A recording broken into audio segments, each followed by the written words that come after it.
Dear viewers, আসসালামু আলাইকুম। আশা করি আপনারা সবাই ভালো আছেন।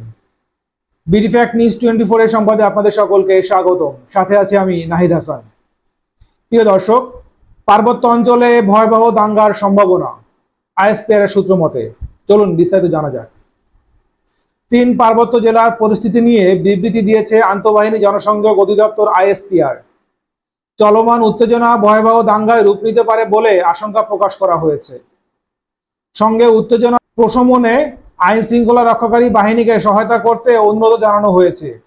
আইএসপিআর এক বিজ্ঞপ্তিতে জানানো হয়, খাগড়াছড়ি সদর, দিঘিনালা, পানছড়ি ও আশেপাশের এলাকায় উত্তেজনা ছড়িয়ে পড়লে 19 সেপ্টেম্বর যৌথ টহলের সিদ্ধান্ত হয়। এক পর্যায়ে ইউপিডিএফ এর সদস্যরা সেনাবাহিনীর টহল দলের ওপর গুলি করে। আত্মরক্ষায় সেনাবাহিনীর সদস্যরাও পাল্টা গুলি চালায়। এতে 3 জন নিহত সহ কয়েকজন আহত হয়। শুক্রবার সকালে স্থানীয়রা রাঙামাটি জিমনেশিয়ামের এলাকায় সমবেত হয়ে মিছিল বের করে এবং সিএনজি, অটোরিকশা সহ বেশ কিছু দোকানে ভাঙচুর ও আগুন সংযোগ দেয়।